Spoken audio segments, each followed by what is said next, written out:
Good evening, everybody. Welcome to this evening's webinar. Dr. Krista Kostroman is going to kick us off. Good evening, Doctor. Bonjour. Thank you, voice of God. Hello, everyone. I can't see anyone per se, but I know people are here and I'm delighted and grateful and fortunate that you all are.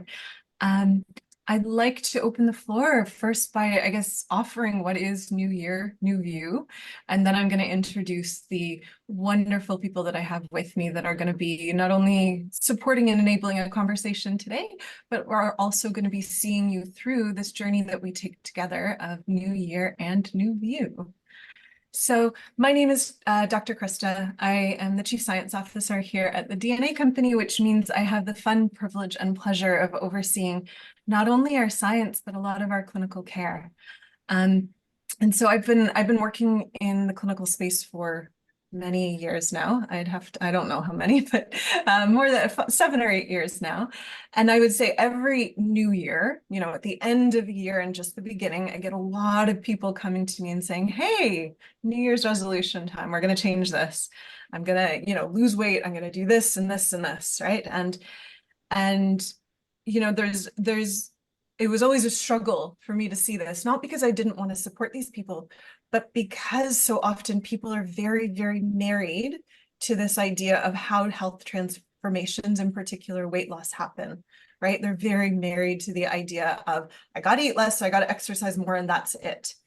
And then there almost becomes this moral failing if you're not able to stick to this incredibly rigid regime, right? We all know about January 21, the day that everyone's sad because their New Year's resolutions haven't worked out.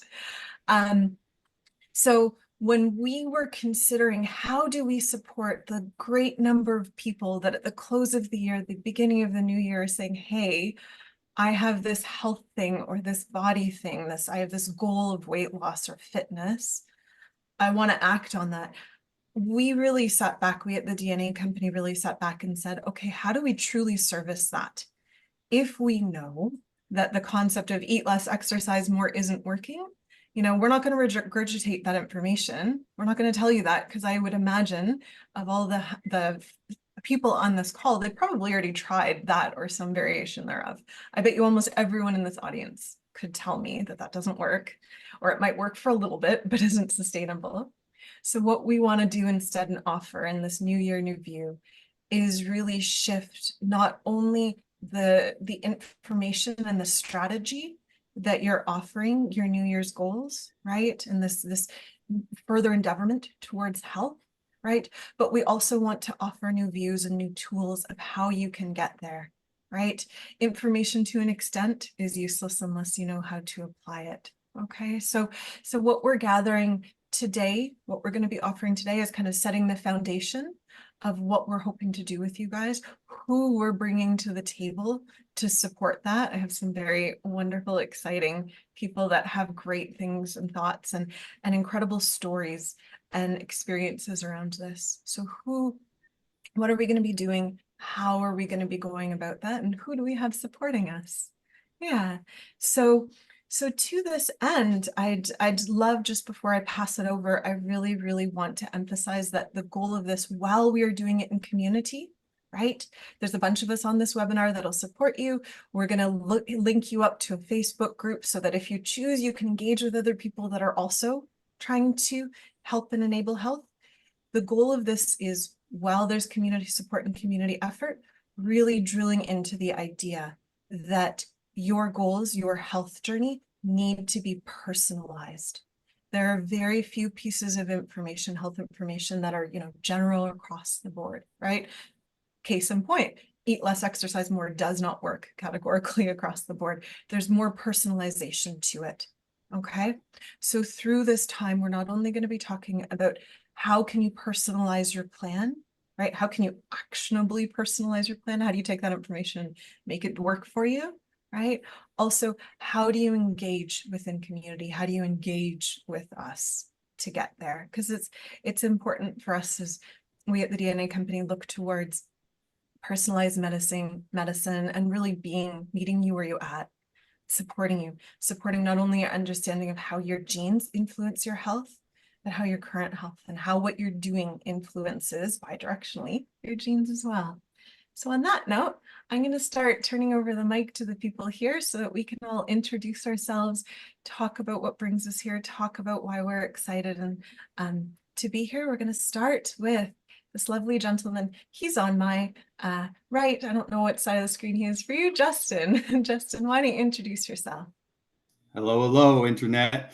My name is Justin. My friends call me Justin as well, so you may call me Justin.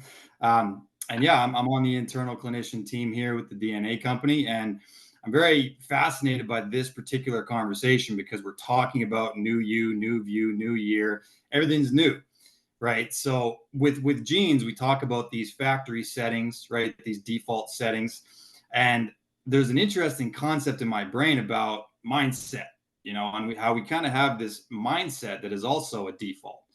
And for a lot of people, I think that there's this space between education and application, right? We need to know what we're doing, and that's where the genes come in. But later, after we do that, now we have to apply. We got to get our feet on the ground and actually get moving towards the goals.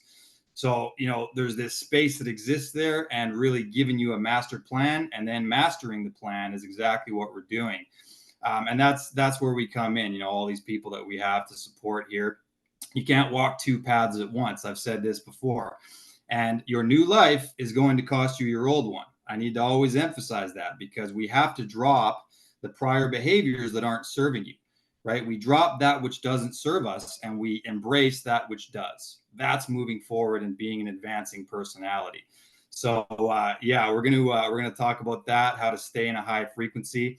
Remember, your frequency is what you frequently see, right? So cultivating that and having that high level mindset moving forward is going to make all the difference. All right, thank you. Justin, moving forward, I'm going to have someone writing down all these like little isms that you have. Frequency is what you frequently see. This is making me so happy, and I'm going to borrow all of these. They're yours. Go ahead. All right, next that I can see just below me on my screen is Felicia. Felicia Bruno, would you like to introduce yourself? Sure. Thank you so much. Yes, I'm Felicia. I am a NASM personal trainer certified. I'm also an IFBB Pro figure competitor. I've learned that the secrets through resistant trainings for over 30 years. And with that, I've learned to help people both change inside and out, physically and mentally, and walk through them to a better you. And I've done that with all ages and all types of physical mobilities, from the athlete to maybe somebody who can't walk very well. So I'm here to help and build up and join this wonderful community to lift each other up and give you any knowledge that I can. Lovely. Thank you. And last but definitely not least, Daniel, would you like to introduce yourself? Yes, my name is Daniel. I have been fortunate to serve with the DNA company in a number of capacities across marketing and sales, going to different exhibitor events and getting to know a lot of you in person and on webinars like this. And I'm really passionate about the subject that we're talking about tonight because it goes deep into my personal history. For those of you who don't know, I weighed 310 pounds and I had all kinds of chronic illnesses that plagued my life for many, many years, horrific immunity, everything you can imagine, from chronic pain to vitamin deficiencies to terrible sleep, terrible nutrition across the board. And I was in all kinds of pain, suffering constantly.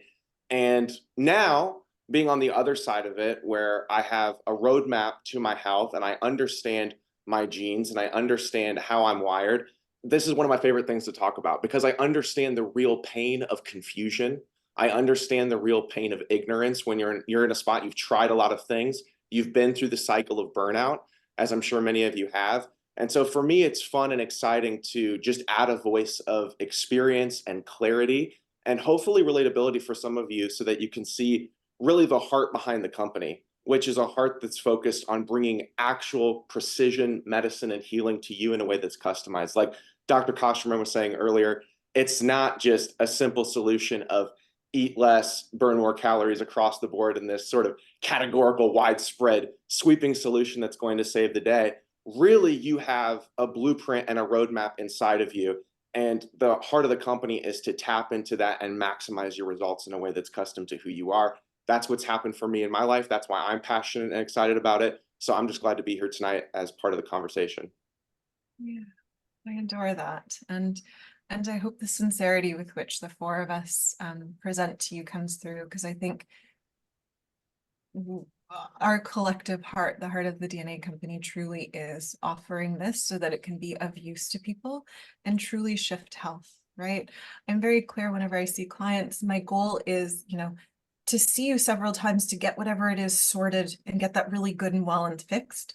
And then maybe see you once a year because you have the knowledge and the power and you're just in maintenance phase at that point in time. We want to empower you in ways that you can sustainably support your goals, that you're not kind of coming back once a year and being like, oh, it didn't work last year, let's try the exact same thing again, right? And so where I'd like to start off a little bit, like I want to kind of open the floor and start this roundtable conversation around the experiences we have with people coming to us of like, hey, I want to lose weight, in particular in the context here of a New Year's goal. And where I'd like to start, because I think, when this is always presented to me as a woman, I'm a little bit sensitive to, concepts of body ideals, and sensitive in particular to people telling me, oh, your body should be this way, right? And I acknowledge that I exist in the world in a little bit of a smaller body. Some people may be like, what do you know about weight loss other than what your books teach you? And I don't want to belittle that, right? I'm not going to pretend I have an experience that I don't, but I do have a lot of experience working with people in this space, and the commonality behind it that I see, and I really want to offer a little bit of voice as we kind of talk to the experience of how the weight loss industry has been bombarding us with this idea of you should be able to do this, and this is easy if you just buy this thing and do this thing, right? I do want to speak a little bit to the humanity of it, right? Because I think when people are trying to lose weight or change something about their health, in particular in a larger body, there's a lot of sense of like, shame on you for being big and shame on you for not having figured this out. And I would offer right now, you have 3 clinical experts plus someone who's done this themselves. And there is zero shame behind this, because if the science, if the medicine behind this is only now starting to figure it out, in particular, the fact that most of the stuff we told you over the past 50 years, 30 years isn't true, how on earth are you supposed to know that, right? If the education wasn't there, there is no shame about this. And very separate to that, right? And this is a point I hope we further emphasize as we go through this, right? Everyone has an individual genome here. Everyone's genes are different. That means everyone's body functions differently.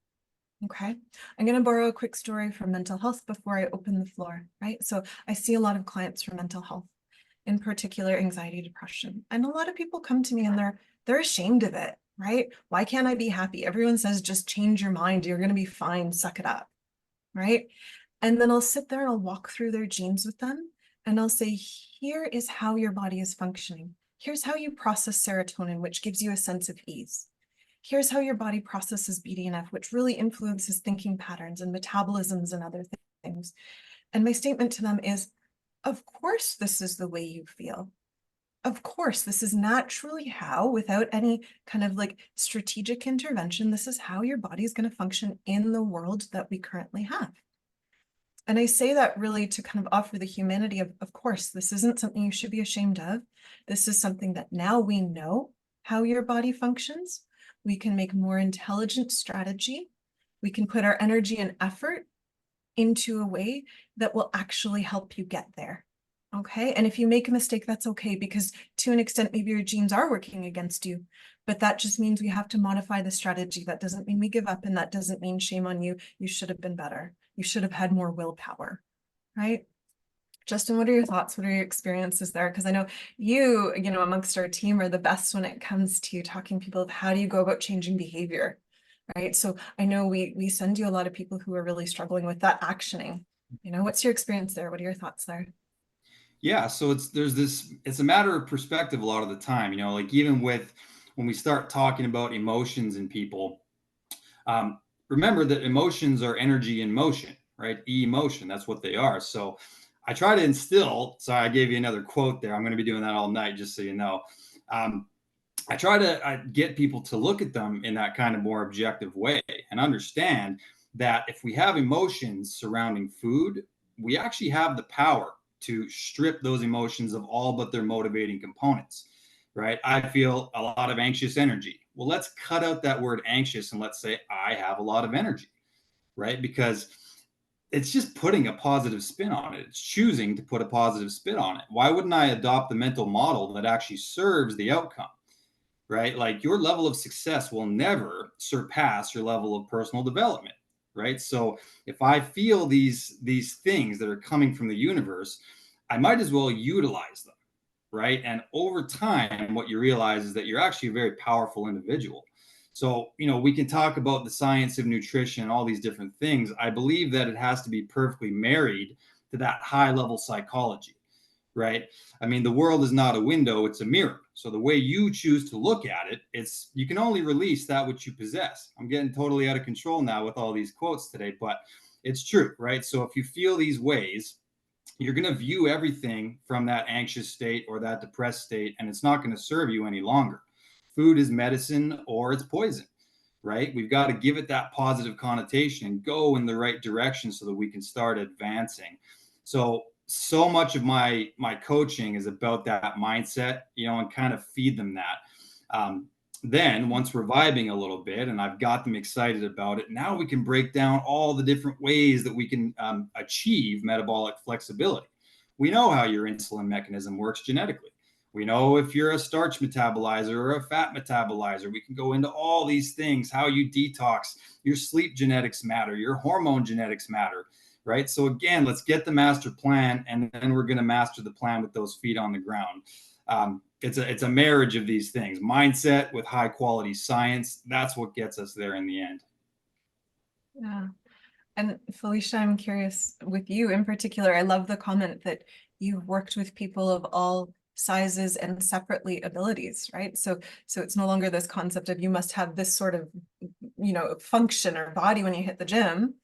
This is something approachable and accessible to all. Like, what's your experience with? Because you must see so many people coming to you and being like, by next month, I want to fit into this bathing suit.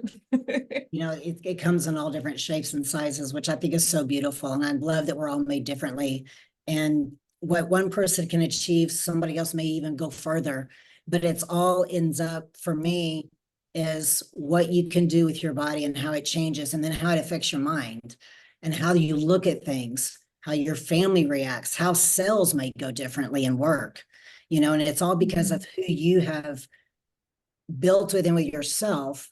And you've always had it. We all have it. It's how do you just make it big? How do you make it grow? And I have found that through lifting weights, people get encouraged and they grow and they think outside the box. And when they can see their bodies change, they think different, they sleep different.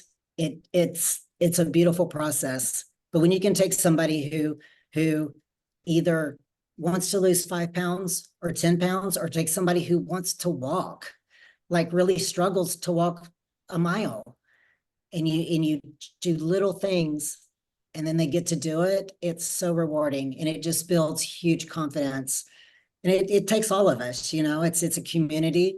And then they in turn are better representation of themselves, which we're just a better version of ourselves. Yeah. Yeah. So it's just a beautiful process. Yeah. You touched on something that I find really interesting, and I wonder if Daniel can offer a comment here in particular, since you're very wonderfully sharing of your experience. You alluded to, or at least mentioned, that sometimes when people come to you, they don't have a great relationship with their body. There's almost this adversarial experience of, I want this, but my body is this, and there's kind of almost this war, which to an extent can get in our way, right? Like if you're fighting the very thing you're trying to support and fix, there's an adversarial relationship there. And I find often, at least in my practice, that tends to be the Achilles heel, right? The focusing on, oh, my body doesn't look like this, or it can't do this, instead of focusing on what it actually can do, and that changing that you're enabling as, you go and pump iron, which, as we go through this journey, I think I'm going to commit to starting at the gym with you guys. But Daniel, do you want to give a comment as to the experience of not feeling great in your body and almost feeling I'll offer the word at war, you can change that, but kind of in battle with yourself. Absolutely. Yeah. Here's a picture of my sort of before and after. And when I was in this spot here on the left, I was over 310 pounds and I'm trying to smile, but I remember that day being in immense amounts of pain physically. And as you alluded to, there's all kinds of mental trappings that come with being in that state, because really it is the chicken and the egg. How do you go about fixing your body when you have to use your body, you have to move your body, you have to have ignorance removed, and you have to have some level of clarity on what the steps should be. And I'm sure many of the people who have struggled with weight one way or the other can relate to the very real situation where oftentimes you go to the provider on the other end of it. From my perspective, you come to a provider, you're looking for answers, you're wanting help, and a lot of times what you're given is a prescription. You're given a lot of times avoidance, where they'll just say maybe this is just stress, or maybe this is just, you know, something that really can't be accounted for in any clear way with any tangible solutions. I had one doctor, actually a Mayo Clinic doctor that I was paying good money to get consultation from, look me in the eyes when I was in that state in the photo that I showed you, and told me that my only hope would be for them to take me out back and shoot me. That was literally their sort of comedic way of dealing with my situation. I was in immense amounts of pain when they told me that. They were like, yeah, there's no hope. Get used to this, roll over and accept it. And now that's an extreme situation. I understand there's a lot of doctors who mean very well. We recognize this. But to your point, Dr. Kostroman, it's extremely difficult. It's not just physically when you're in that state, but emotionally, to know how to go about navigating real solutions, because there's not a lot of answers. There's either too many answers or there's not enough. There's too much noise or there's not a single voice that you feel like you can trust and really listen to. At least that's how I felt. And so for me, at least part of the beginnings of finding solutions came to a few key things that I can just briefly touch on here, and we can hand it back to you. One thing is just I had to be very realistic and honest about my situation. And I had to recognize that true hope and healing was going to have to come from owning that process through and through. And as you know, has already been mentioned here tonight, it's a community effort. I had to get extremely real and accountable with everyone in my life and let them know that this was a journey that I was going to undertake and conquer, and that while I was owning it, I needed others' eyes on me. It's amazing what happens when you have eyes on you. You know, I hope that if you're here tonight in this webinar, you recognize the value of even having eyes on you here in a setting like this, jumping on a call where, you know, you have a chance to be exposed to some new ideas, but also put yourself out there in a real way. Maybe in the chat, say what your goal is for 2024. If it's to lose weight, if it's to add muscle, if it's to find better nutrition, if it's to better your sleeping patterns in a way that's going to support a weight loss program, be vocal about it, because when there's eyes on you, that's when the real magic of motivation happens. And so that was another thing I had to get real about. And then you need to have a strategy, and hopefully, you know, you can partner through the DNA company and through all the things that we bring to the table. Our heart, like I said earlier, is to equip you, to empower you in that strategy, not in some sort of cookie cutter way that's going to be, you know, cross applicable to everyone in the same way, but in a way that's going to actually meet your needs. So those are some of the things that you feel when you're in that dark space, and those are some of the steps I had to take to get true healing. Yeah, I hear that. And that's hard to hear, how isolating that dark space is, right? Because I think, to your point, even the comment of, I went to doctors and the doctors were like, haha, good luck, you're alone, you're gonna die. Yeah. Like, how horrible. And, you know, no, that's horrible. And so I can appreciate the bravery it requires to even come forward and vocalize a goal like this, you know, especially if you've tried several different times, because I can appreciate there's a fear of, oh, well, I've already tried this, heaven forbid I announce it and not go through with it again. Right. And I think the emphasis there around community is twofold. I think, to your point, it puts you out there. It forces an accountability that may be uncomfortable at times, right? But I think separate to that, and allow this, you know, in the sense of a community that cares about you and wants to support you. We all know, us as practitioners, you as someone who's done this, you are gonna trip and fall. You're gonna fall off your plan. At some point in time, you're gonna wake up in one day and be like, I'm not gonna go to the gym and I'm not gonna do this, right? The important part, and this is really where community comes in for the support, is helping you get back on that horse, either calling it out of like, hey, I noticed you haven't been joining group. I haven't seen you in the Facebook chat chatting about this goal that you talked about. How can we get you there, right? That very gentle reminder, because you're going to not be perfect every time. Mistakes are going to happen. That's cool. Really, the mission and the success there is, how do you come back? How do you offer yourself the humanity to be like, cool, that wasn't great, but I'm going to do better, as well as that community support of someone seeing you and someone being like, we care about you. We want you to be successful. We noticed you haven't been here. How do you come back to that? Right. And I think that's really important, because I think of like Felicia, I still think about the gym and the gym that I never go to and need to. Part of my success has been simply telling my friends, like, this is what I'm going to do. And they'll check in with me. They're like, have you gone this week? And I'll be like, no. And then I go the next day. And, you know, it's a community effort. It helps, doesn't it? Somebody just in your ear going, hey, have you been? Have you been? I too fall off. I mean, I'm not perfect. I'm a human being. I miss days, and when I go to the gym, be like, where were you yesterday? I mean, I had people in the gym say, I missed you yesterday, or where have you been? Or, I was like, oh, I'm traveling, or I just haven't been, my bad. But the community, you're right. And I do the same thing with people I see at the gym. Hey, how are you? I noticed that last time you left early, or you seem off. And it's the community of, we have each other, lifting each other up, that you just like, oh, okay. And I think it grows really deep just to know that somebody else out there cares. It's that, oh my gosh, somebody recognized me and somebody cared about me enough to ask. You're like, okay, I got this. I got this. I can do this. I may not be perfect at it every day, but I'm going to do it. And I'm going to be the best me I can be. Yeah. Yeah. No, I love that. I love that. And the not being perfect too. I think learning to play, especially when it isn't perfect, is really important.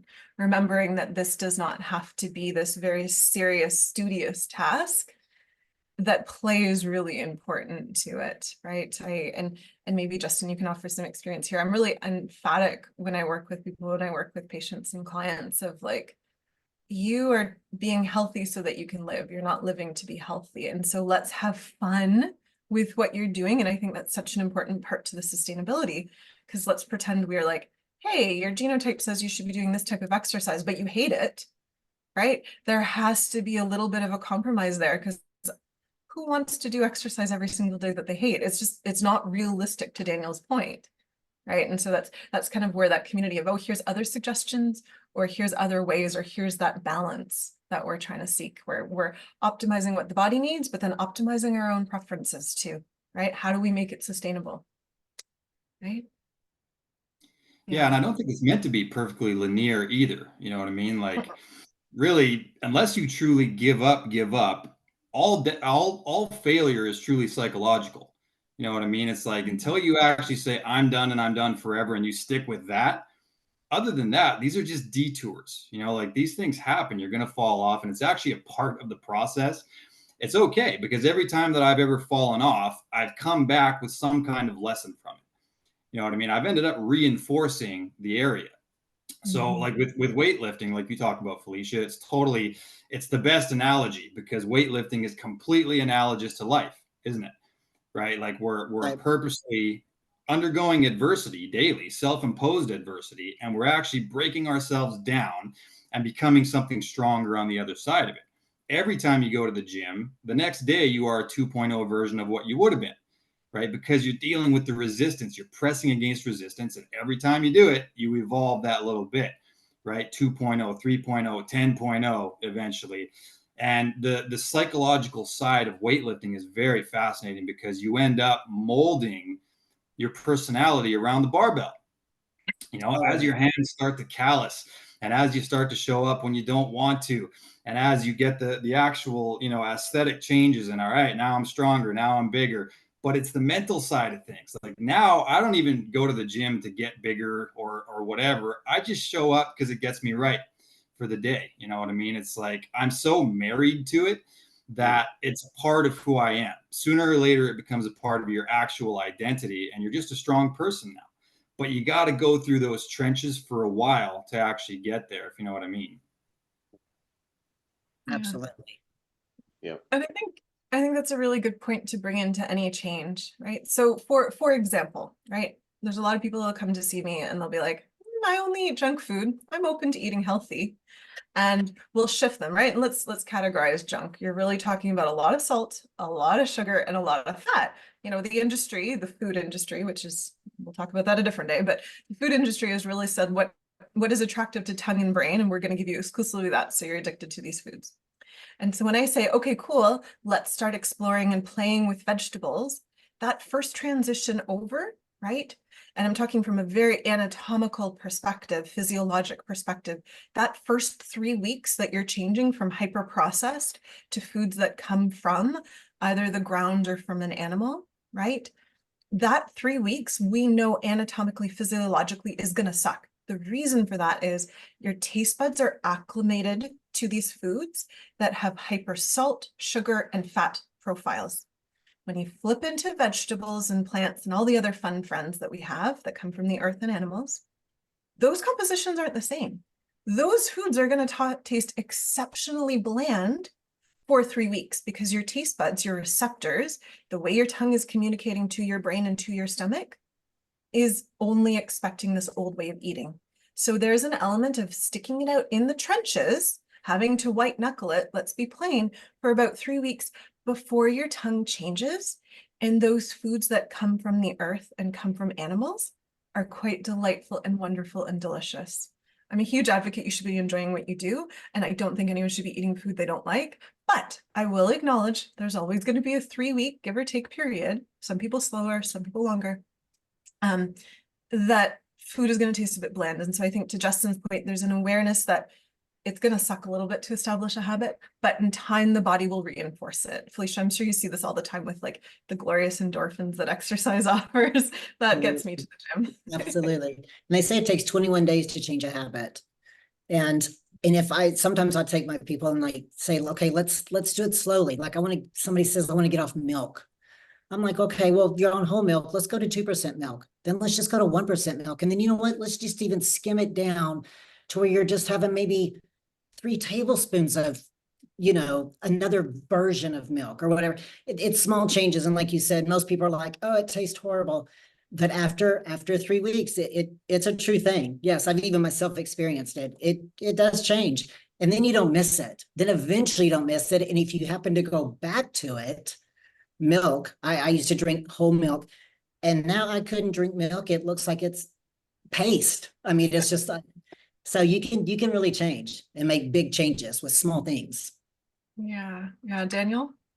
Yeah, I think just to bounce off what you are all saying here, experientially, it's so validating to hear this from these doctors and clinicians. For me, as someone who lived it out and experienced it in real time, I remember early making a decision that I wasn't going to optimize for these short-term pleasures. I got to a broken place when I owned the journey, and my wife was in tears when she looked at me and said, if you don't get your health together, we're not going to have very long together.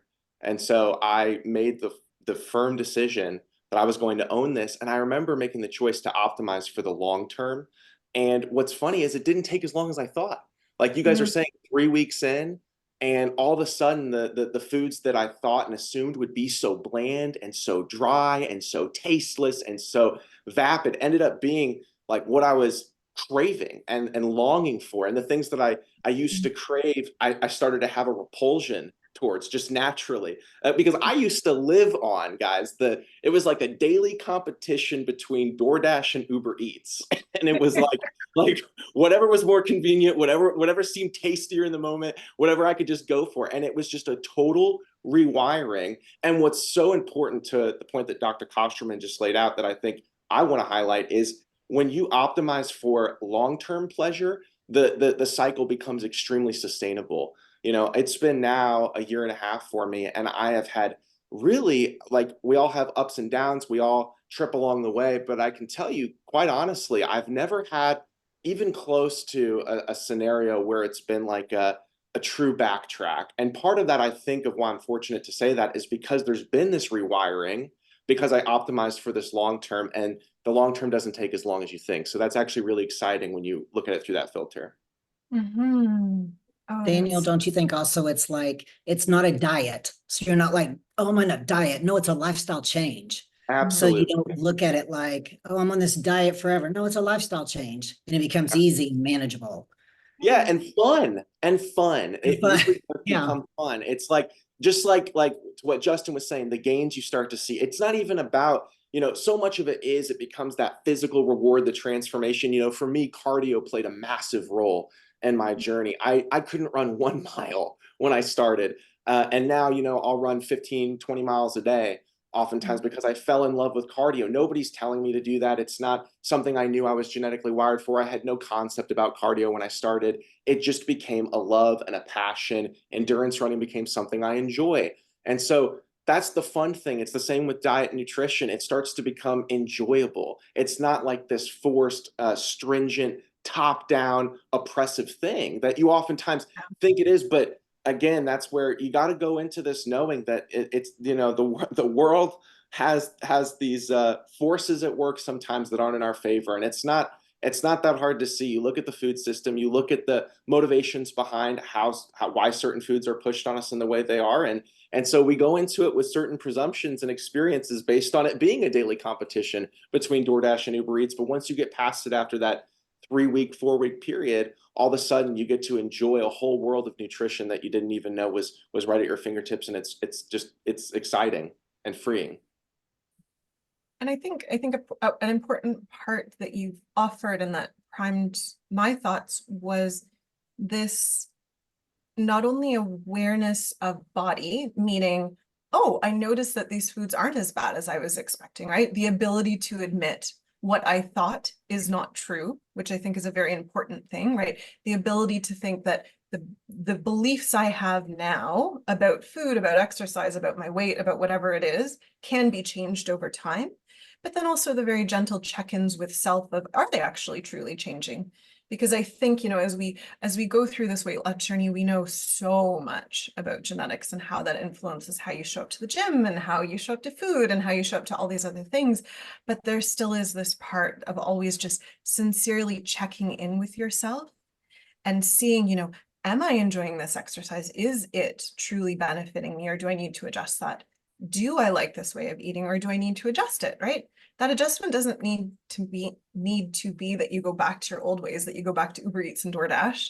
It might mean instead, oh, okay, maybe I tried, I don't know, Indian cooking and I don't like Indian food. That doesn't mean you're not going to like Latin food or, Thai food or, insert other, right? It's this element of committing to finding the change, allowing the change, and then checking in with yourself to see, do you like the change? And if not, what can we adjust so that you like it? We want this to be sustainable and we want you to enjoy it. Yeah, there's something to be said about knowing that optimized path of wellness, you'll know it when you find it because you will enjoy it once you get there. I believe once you get to a certain, you might have to go through some pain to get there in the early stages, but that's where, for me, I knew I had hit it and I was in stride. Justin, I heard Justin use the term married. He's like, I'm married to it. I'll often say things like, running is my sanctuary. Things like this. You talk about it in these flowery terms with the nutrition that you find, the workouts that you're wired to partake in, your body, you're in touch with it. You're seeing the changes in real time. You're feeling, having more energy. It's like you said earlier, you're not just, trying to get well. You're getting well so that you can live, right? Like you're getting healthy, you're losing weight so that you can enjoy life, so that this can be the end outcome. And enjoyment has to be right there at the forefront, which you have to be open to then being shaped on how you were wrong. Maybe some of those presumptions in the beginning, for sure. Would you have believed 2 years ago that you would be married to and in love with running? If I went back 2 years ago. Oh, what a believe joke. No way. Not at all. Not at all. No, because I was so crippled with pain. And I remember there's a video, when I first was trying to run, like literally I could not finish 1 mile. And no, it was just so outside of my day-to-day desires. It wouldn't even have crossed my mind as a possibility. It wasn't even on the table as a solution. No. Yeah. Yeah. So I wanna make sure we're honoring time here. I have a few thoughts. So before we're going to open the floors to questions and answers, voice of God, correct me if I'm going to state this wrong, but people can submit their questions and answers into the little chat box and we'll kind of sort through them. I think there'll also be ability if people want to vocalize that. The voice of God can confirm or deny that. But before we get to that point, I just want to quickly, I guess, first articulate the offerings of New Year, New View, what you can kind of expect from us in the coming months. And then I want to open the floor just to allow this beautiful group of people around me to offer a few closing thoughts before we jump into Q&A. We're not going anywhere. We still have, I think we're with you for another 45. We just know that a lot of people have questions, and so we want to offer space to that. So in regards to what you can expect from this process, right? And check your email. I'm going to list it out. You don't have to bother writing it down. We will definitely be sending you a way that you can access a Facebook group. This is going to be kind of the connective tissue between our different webinars that we meet on. So this is a place that you can go and, you know, to Justin's point, announce your goal. Be like, this is what I'm going to be doing. I'll announce my gym goal, and y'all can yell at me for not going. But that's where you can announce goals. That's where you can seek support, right? Again, there's a humanity behind this. Okay. And we are not going to deny that as we throw all the science and genetics and healthcare and exercise at you. We are not going to deny the humanity behind this. That group can be a space that you can seek help and support and encouragement and problem solving too, right? So we'll have that sent out to you. We're going to be, and we'll send out a schedule of this. We're going to be meeting approximately every other week. So our next meeting is going to be the 15th of February. And in these, we're going to have topics that we're going over. So for example, one week, we're going to talk about hormones and how that influences your health, both from a male perspective and testosterone, female across the various points of menstruation cycles and points of life, right? So we're going to talk about that. We're going to talk about diet and nutrition, how various genes will impact you. We're going to talk about a love of mine, how we reconnect mind and body, especially when there's been a bit of a war going on. We're going to talk about exercise. We're going to talk about genotype or genoprofiles that favor weight training over cardiovascular, right? We're going to go through all of this. So we'll kind of send out that schedule for you guys. And then we really encourage you, if you know, you're kind of primed by the idea of, hey, you know, I want to know my genes, make sure we're going to try and time this program that if you need to get yourself genotyped, if you don't know the genes that we're going to be talking about, if you kick that process off now or in the next few days, we're going to really leave a lot of kind of the more gene specific stuff to the end so that hopefully you have a piece of paper in front of you or like your genes in front of you as we walk through this so you're not guessing. All right, so that's how we're coming at this. Again, leverage the Facebook group if you have any questions or asks, or if you want us to be modifying how we're delivering this. Beautiful thing about us, we're very agile. We will adapt to what you're asking for. That's the element of personalized medicine, right? You go in with intention and then you modify based on need. So before we jump into the Q&A, let me I'm going to circle around in the same way that we kicked off, just allowing people to offer their closing thoughts. Justin. I'll put you on the spot, given you're on my right. I don't know my lefts and rights, so you guys are going to see this a lot. Yeah. This is a momentum game, you guys, right? When it comes to getting the ideal body that you want, every action that you make is either going to be a win or it's going to be a loss, right? It's either going to propel you towards that goal or it's going to propel you away from that goal. And understand that you are in the driver's seat, right? It's up to you, all of this. Even if you have XYZ external circumstances going on, right? There's going to be these variables, these tests daily that get thrown your way. The way I choose to deal with that, and this sounds a little bit crazy, but I actually choose to look at my life as though I'm the main character in a video game or a movie, right? Whatever you want. I control this avatar, right? This Justin Harris avatar, and it's up to me the level at which he gets to. Right? I need to make him more competent. I need to make him stronger. I need to make him better. And I'll just let the storyline unfold around him. But I always bring it back to the fact that I control Jay Harris. His energy, thoughts, and actions are under my control. And whatever gets thrown at this character, I still only ever control this character. Right? It's amazing that people will actually sit there and play video games for 10,000 hours and try to level up this fictional character. Meanwhile, the ultimate video game is going on around your life at all times. You are the hero, right? You're the hero in your own story. 80% of the movie, the hero suffers. to get to where they're going, right? So remember, you're the hero of your own movie. You're in the driver's seat. It's up to you. Give yourself that permission and that power. It's very important because everything in society will try to break you down and tell you the opposite. If I'm going to be your coach, I'm going to tell you that it's up to you and you are in fact powerful beyond belief. So get that momentum going, stack your wins. Everything you do is a win or a loss. Give yourself that permission. You're the ultimate authority here. That's it. That's it. No big deal, mic drop. Felicia. Yeah, I'm going to run off what Justin just said. Yeah, you're in control. You're in control of everything. And you have to get to a point where you're sick and tired of being sick and tired. But that's where I come in to help. And we all come in to help as a community to build up, lift up. Say you're having a bad day. Somebody's going to be there, be like, hey, why? But I'll also be there to give advice. How many reps do I do on shoulders? What are shoulders? How do we even work a shoulder, or a back or the different body parts? So I'll be here to answer questions and give advice on reps and sets and cardio and whatever you need. But as a community here also just to lift up, encourage and make, I always say, let's live the width, not the length of life. I want to live the width. We're living longer. I mean, science and supplements and stuff, we're living longer, but I want to live longer, wider, so I think we're here to encourage each other and let's all live the width. So well, I love that. That's a very good phrasing of live, be healthy for life, not the other way around. I'm going to borrow that too. Thank you. Daniel. Absolutely. Yes.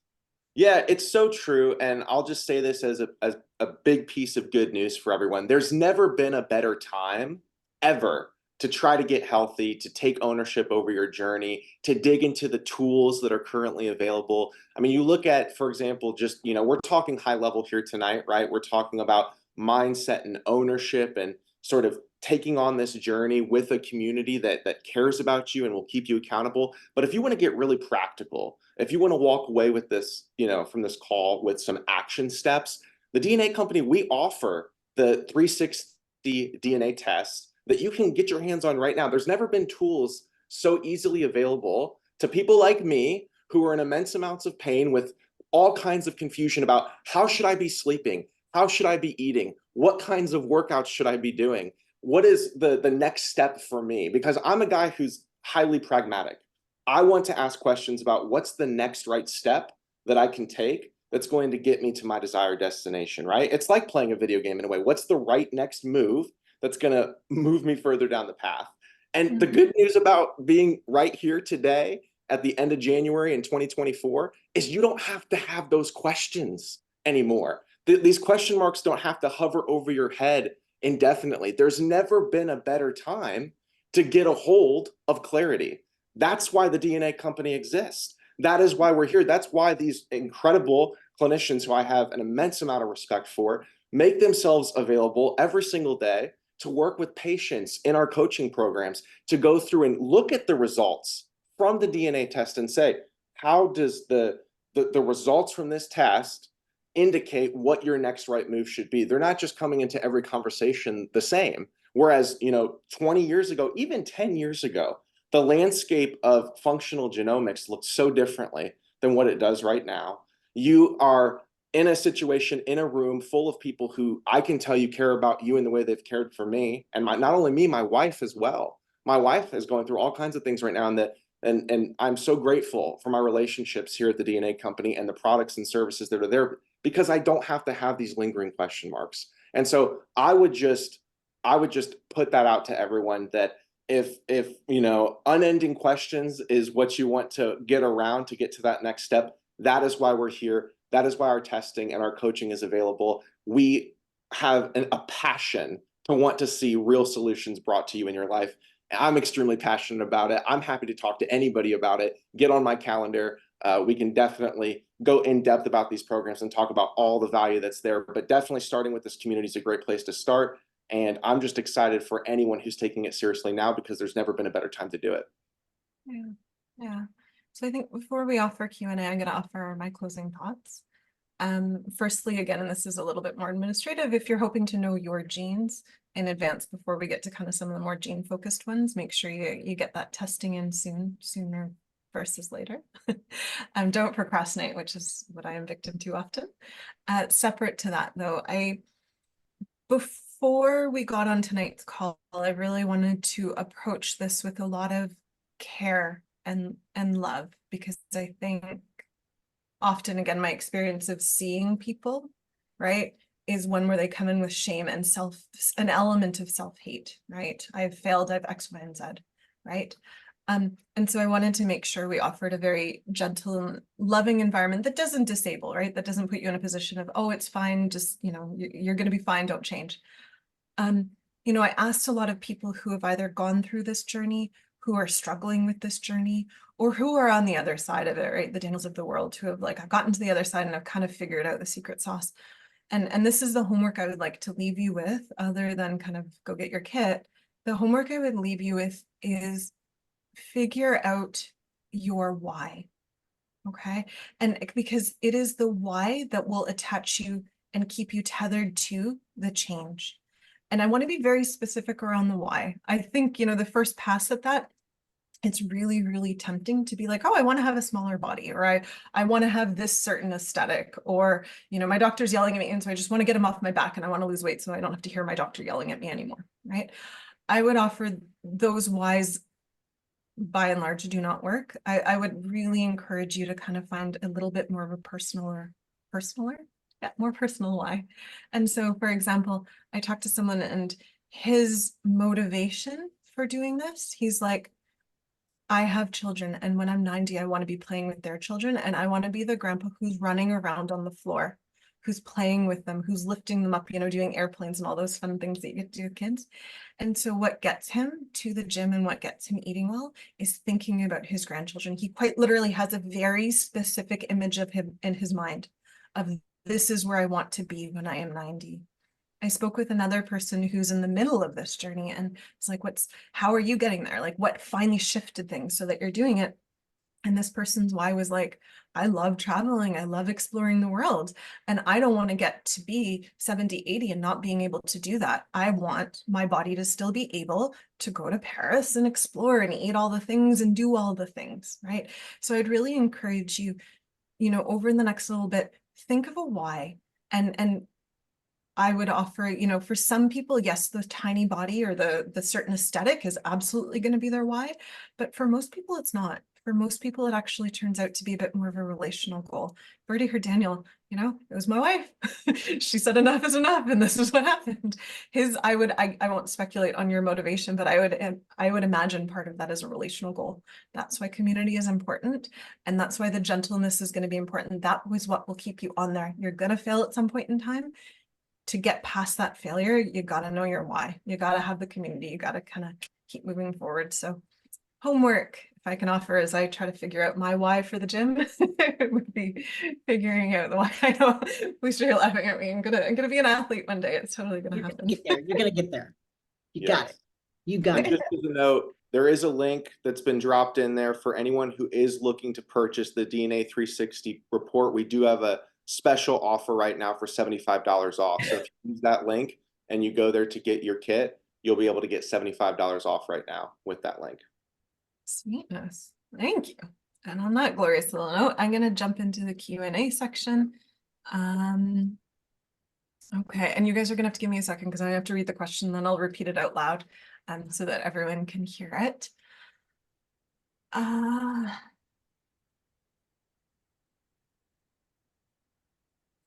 Okay. Okay, so this is a question from someone in the audience, and they're saying they already have their gene report, as well as, and supplemental to this is really cool because we'll talk about this eventually. They've also done a microbiome analysis. So this person not only has their genes, they also have a perspective of what's going on in their gut, right? And gut's very reflective of current state of health. And so the microbiome analysis suggested they have a higher fat diet. But this person's personal experience is that while they tolerate fat well, they must also have protein and greens daily, and that they're very carb sensitive, right? So I think what they're kind of, if I'm reading this question, and please follow up with clarification if I'm not, they're kind of saying between their gene test and their microbiome test, you know, they've really been guided one way in a diet and they've played with it and it works really well. And there's almost, to an extent, an emphasis that between the DNA and their gut, you know, to go this way. But there's also a little bit of personalization in that I had to learn above that to do the proteins and the greens and the carb sensitivity. I'll offer this to the floor in a second, but I would say the cool thing about getting genes, in particular that carb sensitivity, is that you already have a little bit of a prelude to that. I would imagine your AMY1 is a suboptimal. So AMY1 is a gene we know that is highly, highly correlated with, if you consume higher amounts of carbohydrate, you will gain weight, right? And higher amounts of carbohydrate is always going to be relative to a person and their activity level, but all things equal, eating a large amount of carbohydrate with a suboptimal AMY1 is going to lend to weight loss. So if you're trying to optimize that, you look at, what is my carb intake like, right? Let's start there as opposed to looking elsewhere. And so I think there's an element of data. The more data you have about your biome, your genome, et cetera, the more pointed you can be with the things. So it reduces that kind of like poking around in the dark and trying to figure out exactly what is best for you. Justin, any other thoughts on that?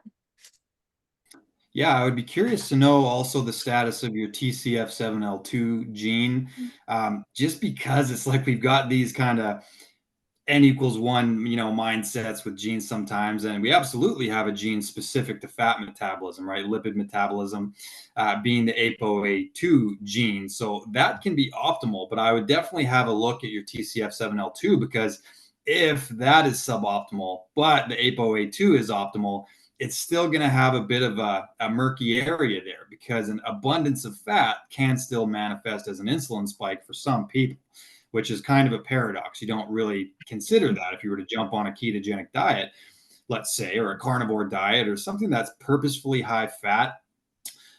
So there's a couple of kind of moving parts to that. I would also look at your GSTM1 to see kind of the status of your gut microbiome in the first place. There's things that you can do to upregulate fat metabolism as well, right? Like intermittent fasting, ketone esters, L-carnitine, lipase, right? The enzymes that really break down that fat. So I talk a lot about this concept of metabolic flexibility, right? And having that capacity to kind of extract energy from any given substrate, whatever's available, right? Like there should be no downside to it. If I want to get some energy from glucose, our ancestors would have done that, right? No doubt they would have stumbled upon an apple tree at some point and just upregulated with glucose for a while, or fructose rather. And then they would have fasted and gone back into ketosis. And then they would have got an animal and had a huge amount of protein. And the gluconeogenic pathways can make it so that that gives you more glucose. They would have had times when they're burning fat, burning carbs, burning protein, AKA carbs. So it's kind of across the board. You have to look at a bunch of different metrics, which I'd be happy to do if you ever sign up for a program. But keep an eye on that insulin mechanism. And then if you want to have more fat, maybe add in a couple of strategic substrates like that. Loves it. I love that you dove deeper than I did. Thank you. Felicia, Daniel, any comments before we move on to the next? I think when it comes to carbs, it depends on what kind of carbs you're eating also. We have starchy carbs and we have complex carbs. So I mean, what are you eating? Mm-hmm. What does that look like? Not all carbs are created equal. They're not. Yeah. And I think as we dive into diet and nutrition, we'll kind of meditate on that a little bit, and we'll dispel the current trend of hating on carbohydrate, which is one of my favorite food groups. All right. Next, we have someone who's writing in from Australia who is being slightly unkind to me in that they're rubbing their hot weather in my face. I'm in Canada right now. It's very cold. I appreciate your being cute here, and I'm jealous. So I'm just going to open the floor with that. But her question is, it's a female as I'm reading it.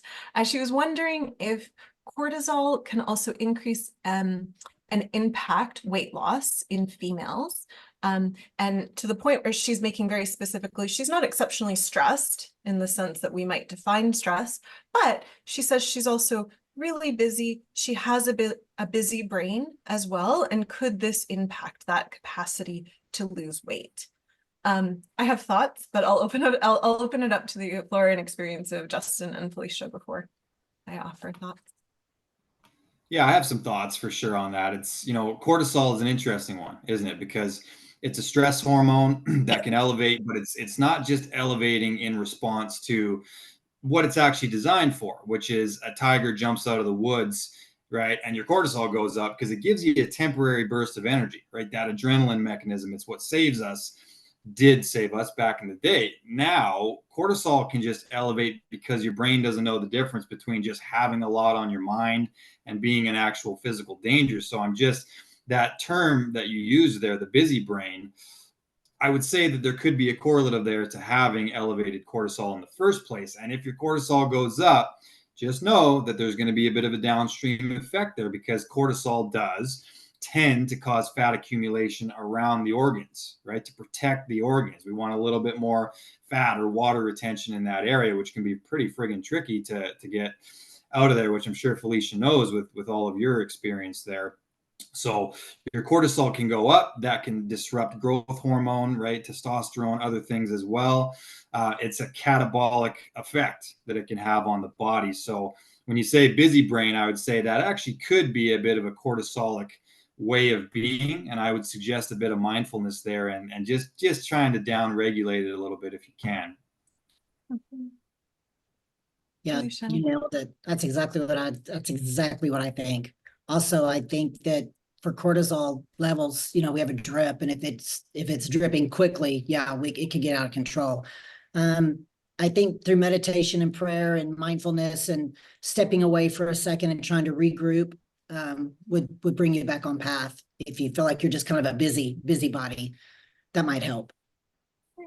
Yeah. And I would offer, I think before we move on to the next, there's an element of, there are some genes that will influence a likelihood towards a busy brain. Anyone can develop a busy brain, especially in this technologically forward world, but there are a lot of genes that can lend to a busy brain. And those genes also tend to be highly correlated with propensity to gain weight. Some of those genes speak directly to metabolism, i.e. busy brain is correlated to lower metabolism or certain parameters. We'll talk about that later. Or separate to that, with busy brain, with the experience of that, right? It's really pleasant to have a busy brain. There's more of a likelihood towards reaching for certain foods. And so even though it's a busy brain, the soothing is reaching for food or, other habits that might then indirectly lend towards weight gain or resistance to losing weight. So I think those are things too that we can look at, right? It's interesting when there's kind of like a 1-2 punch in the same gene that we look at, because then it can change the way you're approaching not only how you're thinking, but how you go about soothing that thinking or shifting metabolism. Yeah. Sybil? Okay. Yeah. All right. The next question here is an interesting one. The question is it possible that parasites from pets, and so they've specified dogs, birds, cats, hamsters, guinea pigs, all the fun little things that you can have in your home, can they cause weight problems or other health problems? And they're specific here around sleep, memory, fibromyalgia, autoimmune, visual floaters, etc.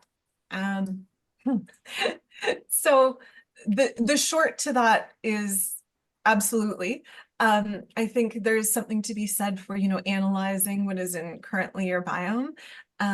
And there's two answers to that, right? There's things that we definitely acknowledge as pathogenic and parasites, etc., that we need to remove because they are detrimental to health.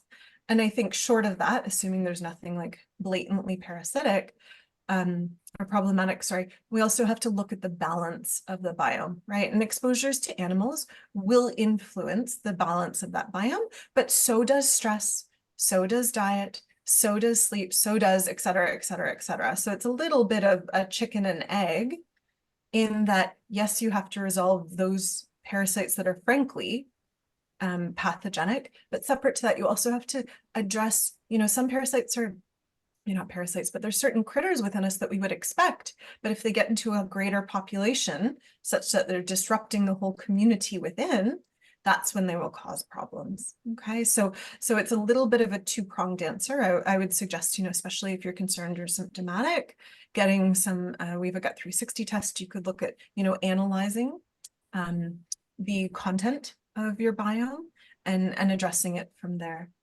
Justin, Felicia, any thoughts outside of that? Yeah. So I would also have a look at your GSTP1 gene as well here. It's going to be from a more zoomed out perspective, looking at how your respiratory system deals with toxins, right? Things that you would breathe in. There's something called toxoplasmosis, which I don't know the accuracy of this, but yeah, maybe just look that one up and see what you think about that. But yeah, there's some people would suggest that breathing in things like fumes from cat urine can impact your brain in some extremely interesting ways. I don't know how legitimate that is, so I'm not going to comment further. But yeah, I can comment. Yeah, do you know Go about ahead, that? I'll comment after. Yeah. So what I would say is that we take, what is it, 20,000 breaths a day, something like that. And I mean, I did an interview with a gentleman from a company called HypoAir, and he's all about these different air filtration systems. And I think that it's not only the pets, right, the dander and everything, but then we tend to clean it with additional chemicals as well. And the overall air quality in your house is typically like 5 times worse than it is outdoors, depending on where you live. So I think that this steady glow of just breathing in something that your body interprets as an insult, right? It adds to this cumulative equation of toxins and your body having to constantly have this uphill battle. We all love our pets, but I would suggest using natural cleaners to the best of your ability. We are breathing in weird stuff if they're in our household all the time. So Just a quick aside, because I feel compelled to defend cats. If you guys participate in these webinars at some point in time, you will meet my cats. And so what Justin's saying is most cats carry toxoplasmosis. It's in their bowel movements. And if you're cleaning litter, this is kind of where the advice used to stem from. If you're a female who is pregnant, don't change litter because you don't want that to be, I think, and like population studies say almost 80% of us already have it. And there are interesting studies that actually say, we find evidence that it is in people's brains, and we find evidence that it does actually change behavior. The example being they found it in young people, and those with the infection were actually more likely to speed. So they were more likely to take risk-taking behaviors. Kind of the natural evolution of it is it's something that will be in mice, and cats will eat it and kind of pass that along, and it makes the mice stupid or more risk happy, which then gets them caught by cats. So that's kind of the natural life. And we see a little bit of that in people. I don't know if there's compelling evidence per se to go after it by itself, assuming, good gut flora, etc. But it has some impact on behavior, but not a lot, and be nice to my cats. That's the takeaway. All right. I'm gonna move on to the next question. I apologize, I'm gonna have to read it. So there's gonna be a moment of lag.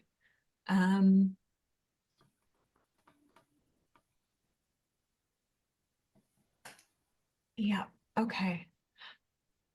Okay, so this is coming from a mother who has an adopted daughter, as well as a few other members of the family that have, and she's going to specify a gene here. She has a gene called MC4R. And I wouldn't call this a genetic defect. I'm going to challenge the wording. She just has a presentation of MC4R that lends to effectively the person being very snacky, meaning they don't feel full. They're very inclined towards, even if they have a full meal, they're still going to be reaching towards some snack foods pretty quickly thereafter. They're wondering if there's some backdoor ways to support this. Goes into a few experimental drugs that the person, I guess, has had bad side effects on. And then also like some very specific measures, in the sense it sounds like they had surgical intervention to kind of, so there's a large picture of just kind of reaching for food, etc. And hoping that there can kind of be, from a genetic perspective, like a way to kind of cheat the genes.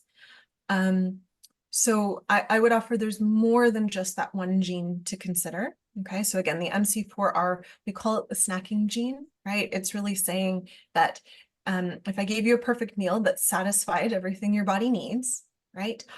Can you make it to the next meal, or are you someone who's going to be reaching for snack food? I'm sure we all struggle with this. I definitely have this type in the sense that I'm always snacking. And so the question is there a way to cheat this, right? As well as leptin, one of the things within our bodies, the messengers within our body that helps us feel full. I would offer, first and foremost, very few genes are deterministic, right? We now know that your daughter has this propensity towards snacking. Okay, and there's several other genes that we're going to go through. FTO, we're going to talk about serotonin, we're going to talk about BDNF, we're going to talk about other influences that look at how do you process food from a satiety, feeling full, how are you reaching, right? Including a lot of mood and behavior ones, right? We talked about when you're not feeling great, a lot of mechanisms are come go grab food, right? So I think it's more complex than just a singular one, but really emphatically what I want to say is once you know your genes, you know your body's defaults, you know the way that, left without support, that's probably how you're going to trend. But with that awareness, you can change it. You can create strategy that buffers against those ways. You can be more intelligent with how you do it, right? We can look at the biome, and how you're producing things, how that supports the sensation of fullness. We can look at food types that keep you full for longer. There's a lot of different things I think that we can look at. And there are very few genes outside of some pediatric cancer genes that are deterministic. This is not one of them. There are a lot of things that we can do to support your daughter and to kind of support the snacking habit. Okay. Justin, Felicia, any thoughts there? Daniel, too? Go ahead, Felicia. I would just say that yes, snacking is a thing, but what are we going to when we snack? What are we reaching for? Is it sugary, sweet, or is it fruits? And also I think that, sometimes if you drink a glass of water, sometimes it just kind of takes away that craving. If you just drink some water, sometimes you're more thirsty than you are hungry, but your brain's telling you differently. So I would say, I don't have the answers, but I would say drink some water, maybe go outside, do something different, get yourself away from whatever it is you're doing that makes you want that snack right then and there. Guys, what do you think?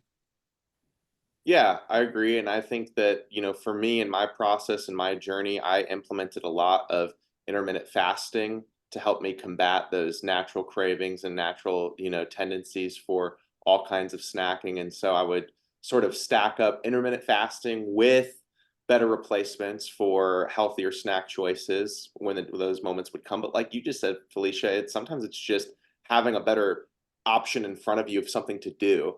Your brain will tell you need things you don't, right? And so I think being conscious of that and being proactive makes all the difference. Again, back to that enjoyment piece. I do things I enjoy. That's how I've made this sustainable. And so for me, I enjoy organic fruits. My whole diet has been completely, restructured to where I'm looking to eat as clean as possible, not to hit some quota or to check it off on paper. It's because I enjoy it. It's because it makes me feel better. It's because I'm more sustained from it, especially when you add on the layers of exercise and routine that I have. I need certain nutrition to sustain me in those new goals that I have. So I'm not snacking for entertainment. I'm eating for nutrition and fuel to help me accomplish other goals. And so when you have goals over you, that's another way to help redirect your snacking patterns, is like have big goals where your body will require new things. And that doesn't matter what age you're at, by the way. I'm 29 years old, but I've been close and fortunate to work with people who are, much older than me. I mentioned on the last webinar, a woman who, her name's Sharon, she's in her 70s, and she lost so much weight and got so healthy. And it wasn't just about the weight loss, it was about the movement. It was about the supplementation. It was about the changing in her snacking behaviors and routines. Also, that her why was so she could go hiking with her grandkids and enjoy going on the trails out in the Smoky Mountains out here where I live. And so I think having a why and having a routine and having goals and having different focus can help you with all of those things. It doesn't just come down to thinking it as, okay, snacking, how do I change that? There's all these other factors. And then leveraging your genetics, of course, is key there. Yeah, I have a couple thoughts on that as well from the genetic perspective, right? So the MC4R gene, it's associated with the level of the palate, right? Like in the mouth, your mouth actually sends signals to your brain to say stop, right? So for some people, it's a slower signal. It takes longer than it might for somebody else. So, genetically speaking, some of our ancestors were wired to look up different food sources, right? And have kind of a variety on their plate. So the different kind of sensory components to the food, having a little bit of salt, a little bit of sweet, a little bit of crunch. I think in the reports we use, they talk about trail mix as an example, right? Things that have a few different kind of sensations tend to quicken up that signal a little bit. One thing that I work on as well with my clients who happen to have a suboptimal MC4R is I say, regardless of a religious background or anything like that, a bit of a gratitude practice surrounding your food can actually help with that presence, right? It's much easier to snack in an inappropriate manner when you have no respect for the food, right? And the fact that there's people that don't have any food, right? So just taking a second, enjoying the preparation of it, right? And hearing it sizzle and being present with it and just kind of looking above, regardless of what you believe in. Maybe I'm saying universe, the G word, whatever. Be appreciative of it, right? Take a moment with your food and be okay with it. I would also say that the rest of the report, if you happen to have a DNA co-report, I would also look at your FTO gene, right? Because MC4R is related to the palate. FTO is the same idea, but it's at the level of the gut, right? So there's actually a signal that goes from the gut to the brain as well. And we would need to know that. Beyond that, that dopamine profile can be nasty. We need to know, because if we happen to be a high binder of dopamine to where we have this propensity to binge, or let's say an addictive, potential there as well, in concordance with suboptimal MC4R, well, now we have an addictive personality or a binging personality, but it's going to be more specific to food, right? Because of the leptin, because of the ghrelin, all these things, these hunger mechanisms are going to be there. So that's what I would say. Be grateful for the food. Take a second and appreciate it. Get some hot sauce on there, right? Get a couple of different, flavor profiles going. It's going to quicken that signal up. And then it's just a matter of discipline, portion control, all these things that will come later. But those would be the hacks. I would also use some ketones, right? There's things that can actually help with satiety mechanisms and things, because when you take a shot of ketone esters, your body's good to go, right? You're able to kind of get energy from whatever at that point. So ketone esters, I use one called Ketone IQ from a brand called HVMN. And I've noticed for sure, like if I take it mid-fast, let's say, Daniel, you brought up fasting, I'm good. Like I'm not hungry for quite a while. I'm a 200-pound dude. Like I work out a lot more than I should probably. So I get hungry, right? And the ketones tend to kind of counteract that mechanism. So I would look at that as well. Okay. I'm gonna flip on to the next question here. So someone, and I'm actually gonna put this back at them, they've listed several of their GST or a part of our detox profile. They kind of put it as a sentence, there was no question. So I'm gonna allow you to kind of come back with a question, because I'm not really sure what to do with a listing of your genes. So the next question, it starts off with, this is a random question, I like this. Do you have any experience with elevated IGF-2? I'm wondering if it's related to my DNA. We currently, I'll be very, I guess, pointed in this answer. We currently do not have genes that look specifically into this, i.e. enzymes that will influence this. That said, I think we are acclimated to working with various weight loss measures, various weight loss drugs, and kind of the different pathways there. Guys, any other thoughts before? No, I think we're good. Not really, just because we don't have the, I'm guessing like IGF-2 would be insulin-like growth factor. Is that what we're talking about? Because we do have insulin genes, right? And we do have all kinds of metabolism genes that we may be able to kind of work backwards from to see if there's a propensity there. But that's where at the DNA company, right, we test for a certain segment of genes that are the most clinically relevant. And because when it just comes to SNP testing, there's a a billion of them, right? There's so many of them. So we've tried to whittle it down to the ones that are going to have the most clinical relevance. Not saying that one doesn't have any clinical relevance, but we do have a few different genes that we could kind of work from with that. Specifically, though, no.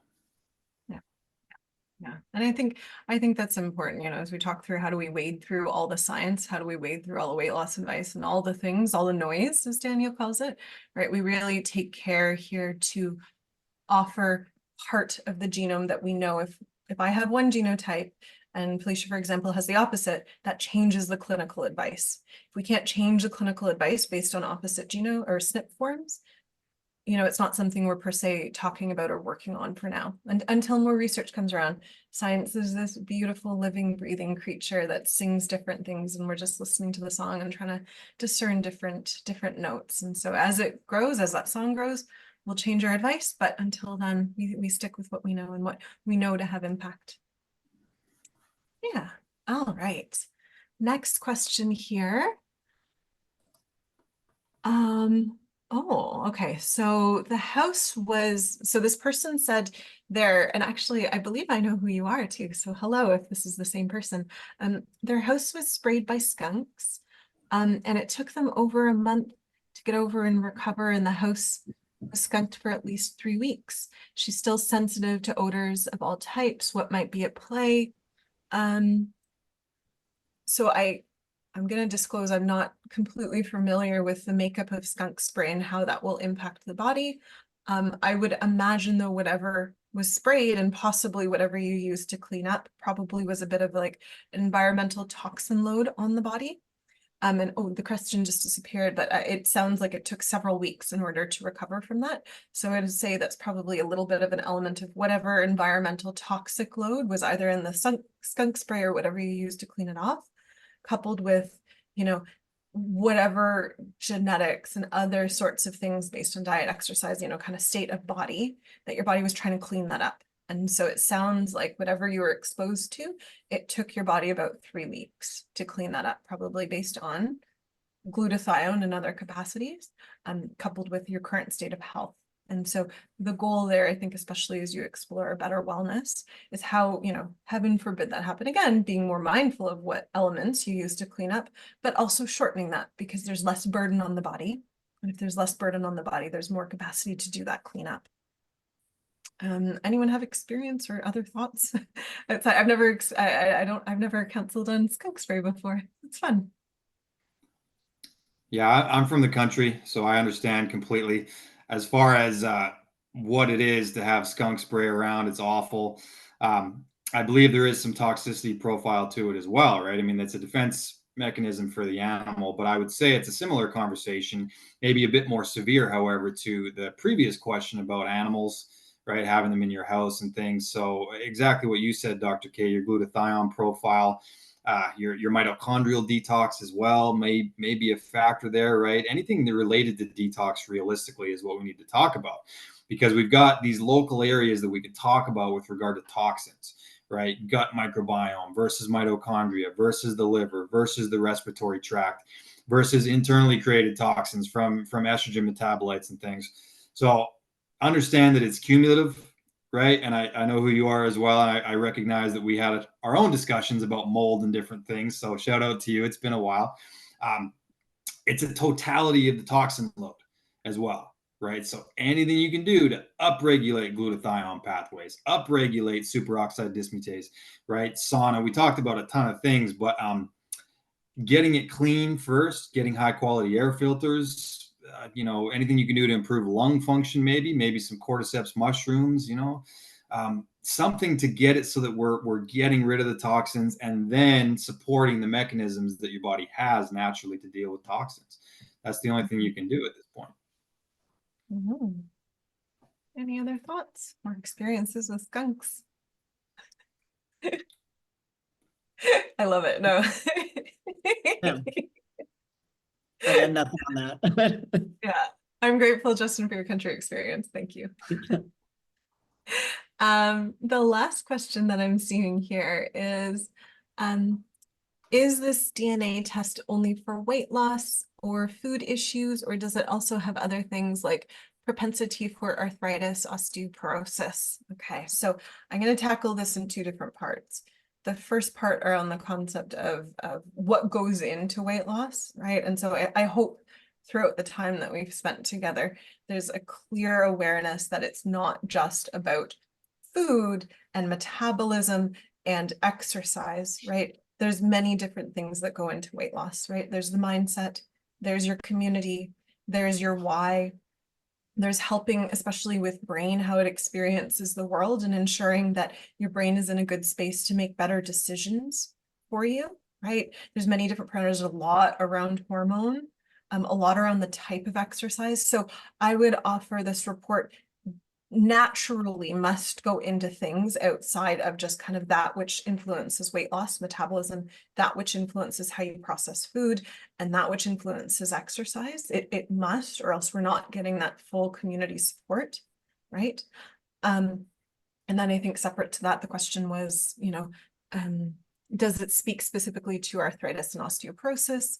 I would say indirectly. So our testing at present does not speak specifically to disease. We don't look at genes and SNPs that dictate you will or will not have a risk for said disease. Instead, we look at the physiology and the function of the body, right? And so we know with osteoporosis, arthritis, et cetera, there's a lot of inflammatory, vitamin D, a lot of different things. Our test speaks to a lot of those things that can get you to that point. Because again, there's very few genes that are going to say, yes, you are not going to get osteoporosis, but we know genes combined with diet and lifestyle can get you there. So we have a lot of genes that speak to the function of the body. Are you more likely towards inflammation that when combined with bad diet, bad exercise, et cetera, can get you there? Yes. Do we have genes that specifically diagnose disease? No.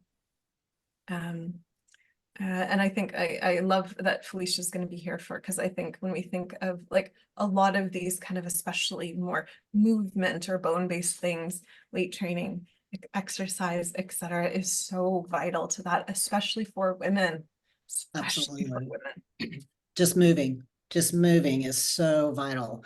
And I think once you move and you exercise, you stay on top of a lot of things. I think some things don't ever even if you might carry that gene. I think that if you stay healthy and you stay on it with food and diet and exercise and sleep, all that stuff that goes into it, I think your chances for real are a lot lower, And then if you do have it, they're definitely more manageable because you're already at a point where you're active and you know what to do and what feels good and what doesn't, Yeah. So yeah, you're more informed about your body, and so if that, heaven forbid, absolutely were to happen, you're starting you're from in tune. You're more in tune of how you're. That's another thing. The more you work out, the more you know. Like, okay, that doesn't work. This does work. This is how I feel good. This is where I get endorphins. This is when I do this, it makes me happy, and it's just a great process. Yeah. Yeah. You saying in tune, I tell people all the time now, I'm more in tune and in touch with my body than I've ever been. And I remember in the past, like I wouldn't even known what that meant. Those would have been like, Chinese to me. Wouldn't have made any sense to be truly in tune. And so it is so key. And I saw a question come in that I wanted to highlight. I answered the question in the chat, but I wanted to point it out because it dovetails off the last one. And I think it's helpful for people. Marissa asked, is it possible that's what, is normal for one person and might help could be harmful to another? And how does this work? And I just wanted to briefly offer the comment here that is such a good question to raise, because I know when you're coming from sort of just the mainstream cookie cutter prescription approach in what we say, people call it healthcare, a lot of times we'll call it sick care, is there's so much ignorance there that it is hard to know, like, how does one thing affect one person versus another? Is this going to work for me? I called it noise earlier, the white noise that's out there in these industries. This is the reason why precision medicine exists. This is the reason why functional genomics exists. This is the reason why the DNA company's here. So yes, what might be helpful for one person very much can be a problem for another. And that is why it's so crucial and so critical to really examine the blueprint that exists inside of you and then take actions based on those recommendations. Because then you're no longer having to wonder, is this something that can work for me? You're coming into your own in a way that you can experience. You know, people will call that anecdotal. You know, we believe that the human element is essential to this process, right? We're taking all the data points, we're taking all the science, and we're also accounting for your real-time experience so that you can know what works for you and what doesn't. What works for, I always tell people when they say, you lost 130 pounds and you did it pretty quickly, and I've kept it off now for a while, and people will ask me, how'd you do it? And I said, that's the wrong question. It's not about how I did it. It's about what can you do to achieve the results that your body needs to see. And it might look very different for them than it did for me. I can't prescribe my solutions to someone else. And that's why you need the DNA test. That's why you need the opportunities to connect with a community like this, and really ultimately a clinician who can then walk you through the specifics of that report to really give you that extra clarity. Yeah, and it's that one size fits all approach as to why everyone has such a bad relationship with weight loss and dieting and kind of this whole diet and wellness industrial complex, because we're, you know, encouraged to believe for a really long time it's just about calories and exercise, and if you're not doing it properly, it's a moral failing, and that could not be further from the truth, right? The truth is just a little bit more complex than a one size fits all piece of advice. Absolutely. Yeah, and it's not how, it's who, right? Like to your point there, Daniel, when people say, how do I do X? It's like, who do I have to become to achieve X, right? That's How do I do right. that? How do I make $1 million? Well, who do I have to be worth $1 million? Maybe I should help 1 million people. I'd probably get $1 million then, right? So it's not how, it's who. You got to not have these false definitions, right? We need to ask the right questions. This is a becoming, right? When we integrate it into our personality and our identity, that's when we get there, because it's no longer a task. Like you said, Felicia, now we're not on a diet. We have a lifestyle. Tuesday, Thursday, I do this, Right. right? This is how I eat. This is how I train. This is how I wake up. I wake up personally early in the morning every day because I've created an identity of the man who does that. You know what I mean? I just tell myself first up is first place. I tell myself that daily, and boom, I'm up, right? But in the beginning, I had to suffer to actually pull that off. Now it seems easy, just like anything else. You have to let that suffering period happen a little bit, but once it becomes you, it's easy, you know. So it's an identity change. It's not how, it's who. Yeah, bored. Okay. I just heard you say I have to be someone who picks days where I have to wake up and work out. I'll do it. It just seems like a very far off, lofty goal. It'll happen. The work instills the worth. That's what I say. I'm giving you one more quote. The work instills the worth. Oh, thank you. Thank There you you. go. We do need to like get someone transcribing all these pearls. I love them. We should have like this long reel of just Justin pearls. I'd watch that. That's for all of them. We do have, there's a question. Someone has their hand up. I hope I'm saying your name correctly. Renu. And if I'm not, please correct me because your name's important. But Renu, I think we're going to unmute you. And if you want to ask your question.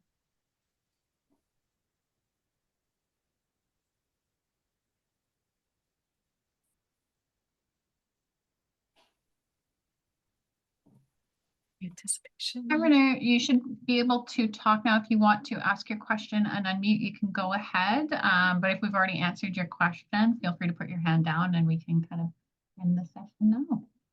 Mhm.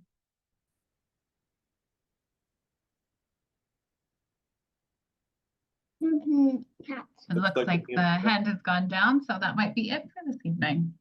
Okay. All right. So voice of God, we're good. We can start our close up because I want to honor, like we've had people over here a little bit more than 10 minutes after we said. So thank you for the commitment. Thank you for finding us interesting and constructive and helpful to what you're seeking to do. We're very, very privileged and grateful to be sitting before you and to be part of this. And I hope that isn't lost on you, because you know, if you're choosing to change something, right, there is a huge element of, yes, you must undertake this change, but we recognize there's an incredible privilege and pleasure towards serving as part of your community and part of your educators, and hopefully transforming some of the crazy noise or silence, depending on what it is, into useful, actionable things. So I think unless anyone has anything else to say, please be mindful of your inboxes, because we will send out the link to our community, our Facebook community, We're all posts that I'm going to be working out now. And I would really encourage you guys to also post, you know, whatever goals, struggles, just enable that to be a space of community that gets you out there.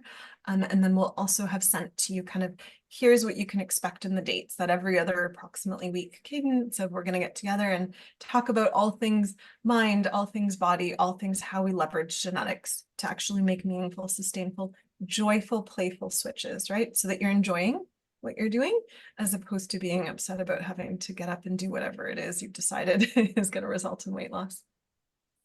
Yeah. C'est bon? All right. Thank you Yes, so ma'am. much. Thank you very much. Thank you, all of you, for attending. Thank you to our hosts. Excellent job, everybody. All Thanks, right. guys. Thank you. Au revoir. See you in Thanks. two